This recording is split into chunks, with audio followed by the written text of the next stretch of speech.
And if I just float for like 13 minutes and screwed up happy holidays. Check, 1, 2.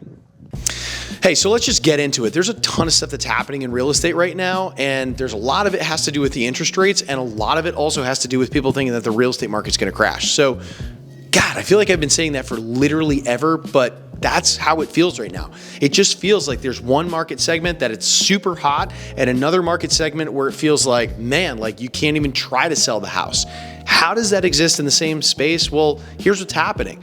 Right now, mortgage rates have been dropping, which has caused more people to get involved in the market. For every 1% that interest rates drop, 5 million new buyers enter into the market.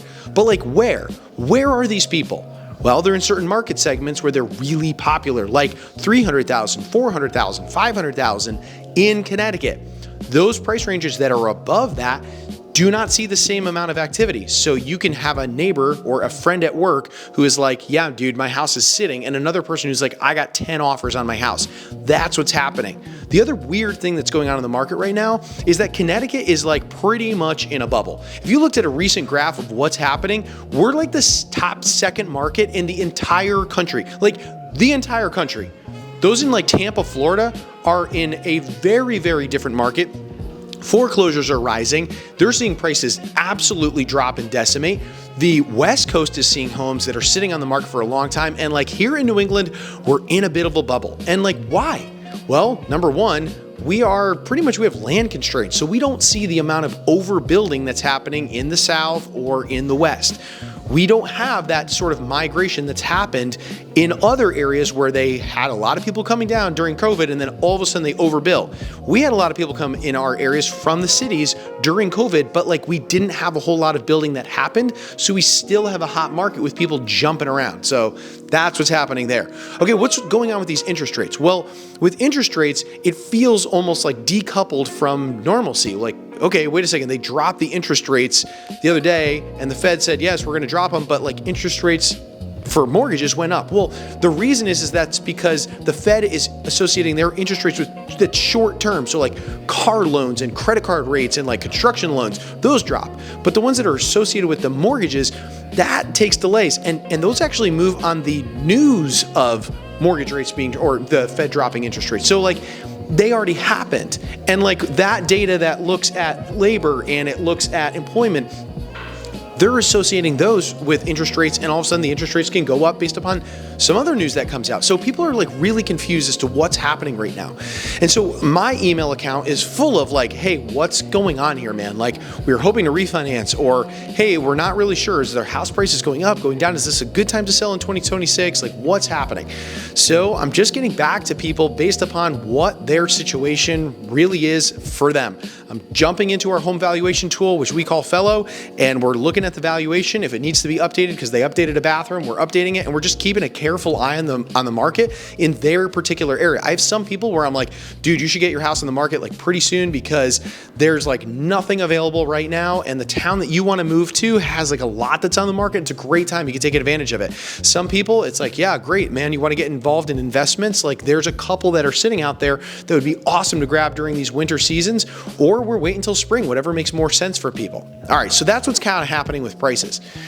Let's talk about this crazy stuff on how politics are getting involved. Well, politics are always getting involved and putting their hands in the real estate market because the real estate market is pretty much affects everything. And lately, President Donald Trump has gotten involved by saying a couple of things. Number one, they are proposing a 50-year mortgage, which for most people, they're like, that is absolutely ridiculous. We're never going to get that. You'll pay like twice the amount of the cost of the house just in interest alone. Why would you ever do that?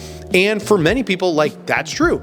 But in other cases, I'd be like, dude, check your privilege for a second. Like some people actually really need a solution because they'd rather live in a home and actually own the home and, you know, have appreciation, equity pay down, and depreciation that they can utilize on their taxes. They'd like to have a lot of those things and options when it comes to buying real estate than just sitting there and renting. If you think about it, rent is 100% interest, whereas with owning, at least I could possibly get some appreciation. And in markets like the Northeast, where you're seeing 4, 5, 6, 8% appreciation of housing prices over the last several years, it might make sense for some people to, yes, get a cheaper monthly payment and receive appreciation. And over the long haul, they're thinking, I'm not going to have a 50-year mortgage for 50 years. I'm going to have it for a few years, and then I'm going to refinance when rates drop, or I'm going to move, or whatever it is, and then I'll handle it then. And I don't need to worry about that because I've already put down a decent down payment, and I'm going to have the appreciation from the housing market anyways. So when people are getting all like up in arms about 50-year mortgages, all I just say is like, good, it doesn't work for you, but it might work for someone else.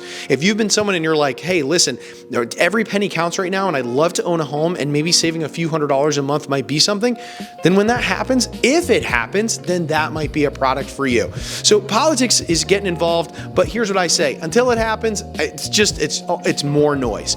So what should you do right now? Well, here's what you can do. It's about to be the holiday season.